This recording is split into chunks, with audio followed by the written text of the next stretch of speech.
Welcome to this week's Dirt Shed show. I'm Neil Donoghue. I'm Doddy. And we've got our regular host, Martin Ashton, beaming in. Hello! So we're progressing on from last week's show where we talked about why mountain biking makes you feel happy. And we're looking into 2022. We're going to set some goals, Martin, and progress our riding. Yeah, that's right. Tangible goals means real results. And actually getting to an event and doing something is a way you need to go about that. Isn't that right, Martin? Yeah, absolutely. I think events are a great way of setting a target and really having a solid foundation of getting something done in your riding, so you can base it on fitness or riding skills. And events are really going to help you do that. And with that in mind, I love this quote. I've got a great motivational quote which I love. So it's from Tony Robbins, who's a motivational guru, and he says, "Setting goals is the first step from turning the invisible into the visible."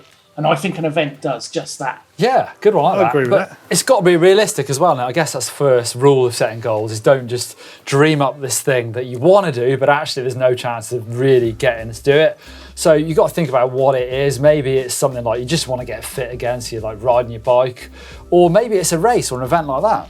Yeah, I mean, as you were saying, you don't want to set up to fail, I really do. Yeah, I mean, exactly. I've got a fear of failure. There's no way I'd be trying to set up something I could do. I'd just try and avoid that at all costs. Yeah, absolutely. I think an event day really frames the points, and it makes you think about, what you can do on your bike. So if you've got a particular skill you want to learn, or a certain type of riding that you want to develop, downhill, cross country, then the event really helps you take stock of that and start making those plans. Yeah, I've always been a big fan of using tech and sort of using numbers and recording things, especially when I was racing. I always look at my power numbers. And even now when I go on Zwift or do a bit of training and look at what I'm lifting, it's like I want to see myself progress. And I find that really helpful to have something in mind and set that goal physically with like, right, I want to see that number get to there. And now I know I'm on the right track. Yeah, I guess it depends on the event you're entering as well. Do you need actual physical equipment to do it? Is it just training? Are you going to need like new technical kit for the race, Garmin's and stuff like that to monitor what you're doing? Or do you want to go a bit more basic? There's loads of ways of thinking about things. With all that in mind, let's talk about our own goals for 2022. Martin, have you got a goal you want to do this year? Actually, I have. I've got something. I've got a perfect example. I'm looking at doing the Enduro. It's set in South Wales. Actually, no, it's not South Wales. It's in North Wales this year. And I'm going to go and ride that. And that's it's like a gravel event, but I'm aiming at that one because I've got a particular bike coming. It's a hand bike, and I think it's really going to suit this event. But it also means I've got to start really thinking about training on a hand bike and getting that strength in my shoulders and in my arms to be able to propel myself around this quite long track. I think it's over 80-kilometre ride. So I'm really going to have to train quite hard for it. So the bit that I'm really looking forward to about this event is it's going to make me focus on my fitness rather than riding ability and skills. It's going to be all about fitness, this one, and I guess endurance, which is going to be very different for me. Yeah, say for me actually, my fitness has been a bit of my weakness the last couple of years. I think I'm going to look for this. You've heard of Cape Epic? Not that. They're actually doing a race in Wales this year called the Cymru Classic. I think I've said that right. Is it Cymru, Martin? Cymru, that's right. So anyway, I think I really want to get fit for that. It's later in the year. I know that if I get fit, I'll then start enjoying the rest of my riding more as well. So that's my goal for this year. Who knows if I'll get there, but that's it. I've said it, written it down. That's what I want to do. You, Doddy? Do you know what? I don't have a single event I've actually thought about doing. My biggest aim, I've just had serious trouble in getting out on the bike last year, just with little man. So I think this year is just about structuring, weekend riding and putting together a sort of training plan. Do you ever look at, I know it's just been that time of year where everyone gets their Strava or their Zwift, it gives you like an overview of the year of how many people do that. They want to improve their hours or miles or meters. Do you ever do that? If I actually looked at that now, I'd be ashamed of how little I did last year, if I'm honest. So I think this year is a fresh start for me.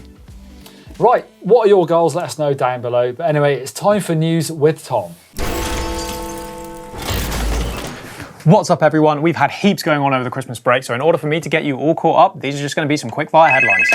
Let's get stuck here. Right, it's been the end of the year when contracts traditionally end, so we have plenty of riders changing teams. Let's split these out into categories, starting with the downhill. Laurie Greenland is off of Mondraker, the team where he accumulated more podiums than any other rider in the team's history. Lucas Shaw is leaving the Santa Cruz Syndicate, and Melanie Chapaz is up for grabs as she leads production Privé's brigade. Joe Breeden is moving on from the United Ride team after some brilliant results last year, and Antoine Piron moves on from Commencal Noble. Now, he's not the only one leaving Commencal. Also, Alex Marin, as well as Angel Suarez and Palma Noyo, which seems to be signalling the shutdown of the Commencal 21 team. Conversely, we're also seeing the creation of a team for Banshee Bikes. After 8 years with the Athertons, Millie Johnset is moving on, and last but by no means least, Nico Mullally is off Intense and has already revealed the very cool looking homemade frames that he'll be racing on next year. In the free ride and slopestyle world, we've seen Carson Storch leaving Rocky Mountain and Eric Fedko moving on from Rhodes Bikes.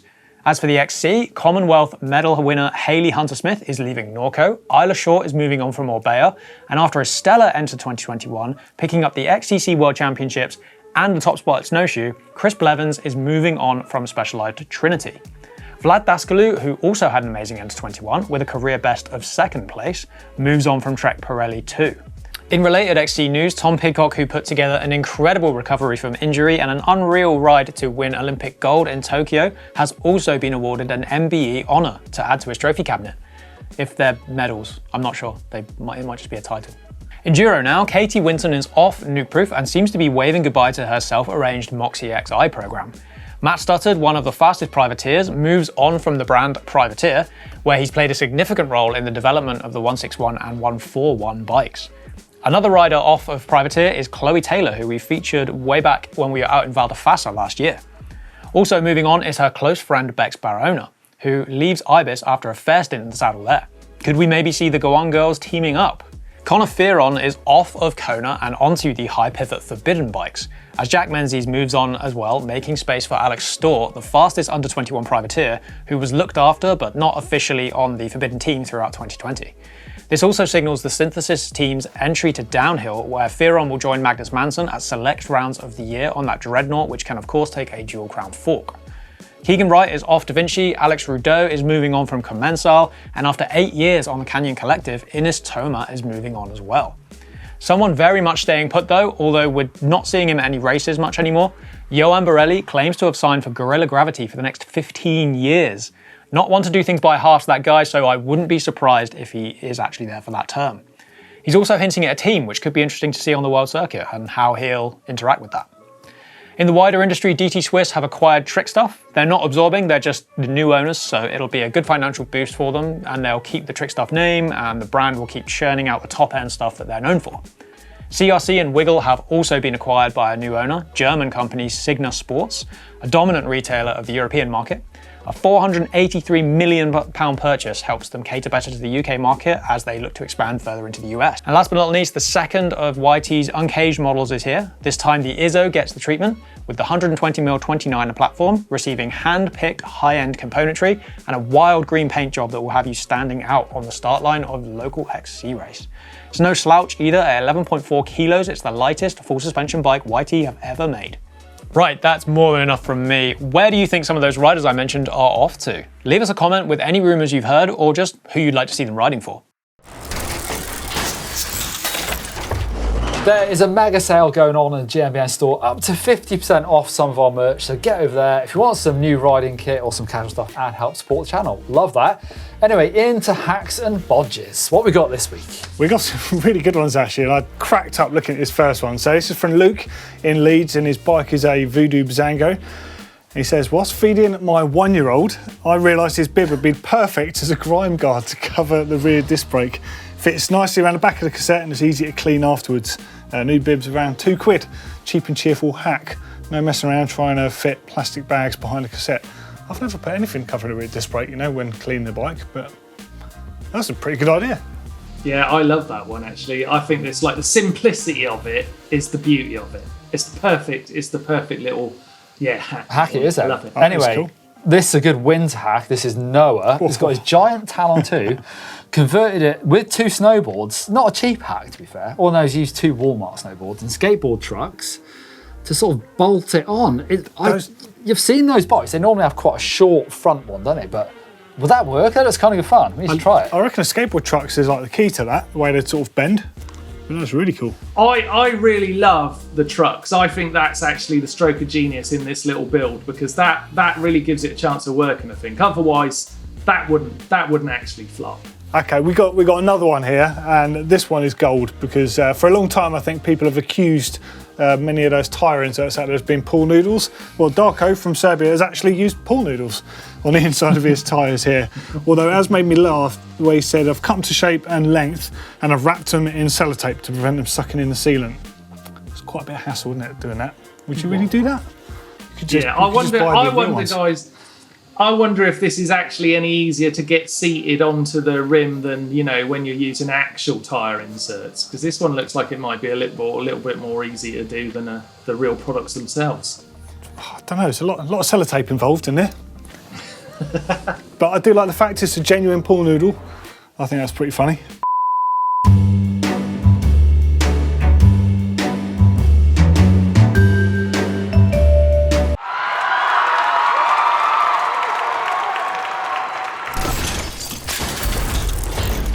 Anyway, it's a new year, fresh year, so we're starting the caption contest afresh. Here's the photo. Leave us your funny captions down below for the chance to win a stunt mug. Martin, you can't throw it through the screen, so I'll throw it this week. There you go. Coming up on the channel this week, well, we've got some roadies appearing. We've got Connor and Manon trying their hands at mountain biking this Sunday. How well does it go? Find out. And see if my bike gets wrecked at the same time. On tech, we've got the top 5 coolest downhill bikes. I think you're going to like that one, Martin. Yeah, absolutely. And over on GMBN, I'm really looking forward to seeing the 2021 hit list, the best bikes of that year. So that's coming up, and yeah, might be looking at my new purchase. Anyway, on to trail dogs, or should I say trail doge. Ready? Drop down. Okay, Rishi. Do a 360. Good girl. Do another 360. Good girl. Sit. And manual. Manual. Big manual. Good girl.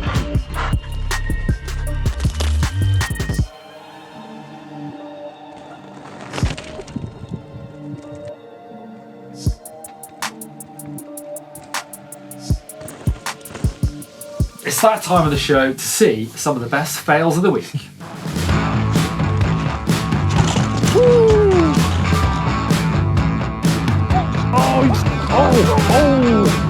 Oh, are you all right?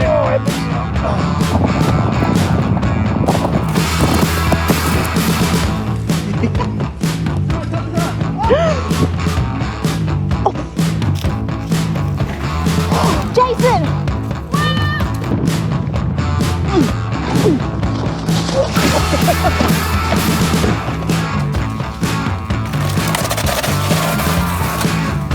Whoa!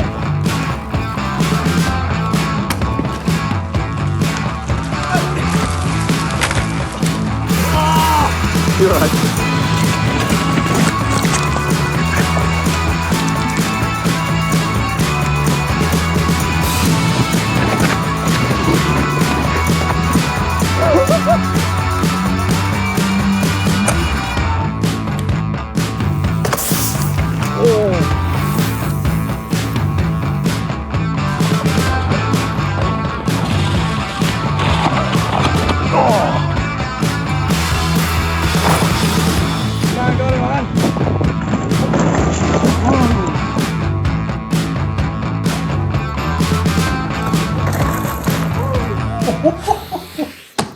Oh, that reminds me, actually. I tell you what, make sure if you have got a crash that you've managed to capture on your GoPro or similar camera, then make sure you send it in to GMBN, because we love seeing your crashes. And obviously, you could be starring in the Dirt Shed Show or in our monthly roundup here on the channel. So send it into the GMBN uploader, and we could be watching you next week. Right, it is time for the bike vault to see if we've got any super nice bikes. Hopefully we're starting off the year with all super nices, but let's get in there. Right, first bike is from James. This is a Privateer 161. Amazing sunsets in Queenstown, New Zealand. Those bikes always look super slack, don't they, Johnny? So steep seat tube angle, super slack head angle. What do you reckon? I'd love it. I think everything about it. The bike looks great. The backdrop looks great. It's going to be amazing riding there. Does look good. Super nice. Super nice. Yeah. Next up, we've got Cannondale Martin. Got a nice lefty on there. It's nice. It's a bit of a funky angle. It's lent up at, I've got to say. What's going on in the background? It's like a mine or something. Or is that an amphitheatre? On the Death Star? It's a super nice, whatever it is, guys. Let's face it. Oh, God's sake. You've got such a weakness, haven't you? I sure have. Check out this one from Michael Matthew. This is a 4-known. It's a 24-inch wheeled fat bike, full suspension, downhill rig. That is pretty crazy. Look at the fork on it. I've never seen one of them before. No. What are we thinking? I think it's nice. Me too, Martin. What do you say? Nice. Hardtail Glenn's Commensal Meta AM in Wellington, New Zealand. Oh, all these people in the Southern Hemisphere riding in summertime. It's just not fair. Yeah, right. Obviously got on the Hope headset, Devio, Onyx fork, Shimano Saint brakes. Pretty beefy build on this bike. Dripping with good stuff on there, isn't it? Look at the big dropper. That's a whopper. Ring the bell, guys, isn't it? Yeah. Cool.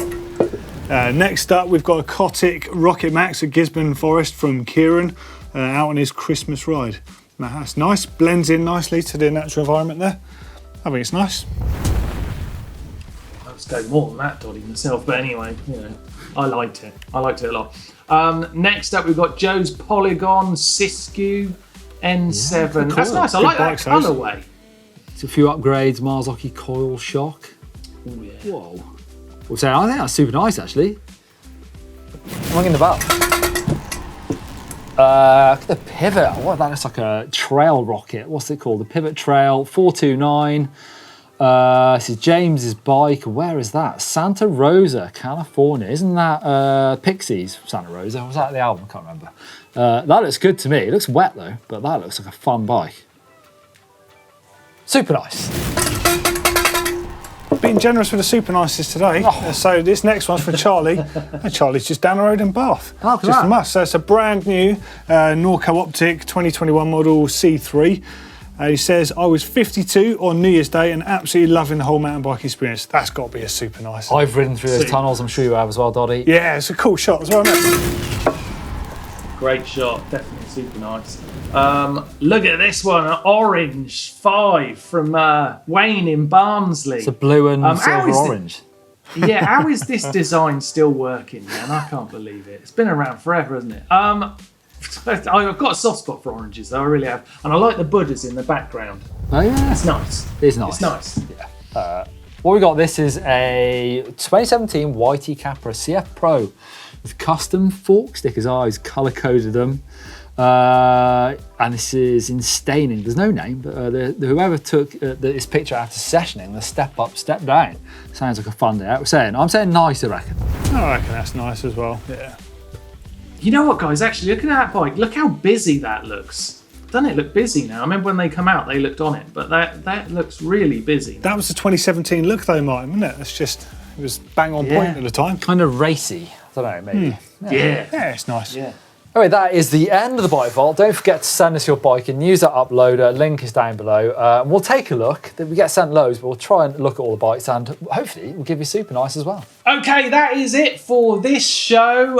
It's been fun zooming in from the sides here, guys. But I just want to end with one little quote from Zig Ziglar, another motivational speaker. So this is to really get you thinking about aiming at those events and structuring your ear. Your ear? Your year. So I'll do that again. We should have run with that. I'll just carry on. So the quote from Zig Ziglar is this: if you aim at nothing, you will hit every time. That is a great quote. So get that in your mind, start looking at some events, and set your goals. Yeah, but how did you hit nothing, Martin? I don't understand. How do you hit nothing? I think he's aiming this at me for not aiming at an event. Yeah, Dolly, get motivated. Is anyone else motivated? Let us know down below.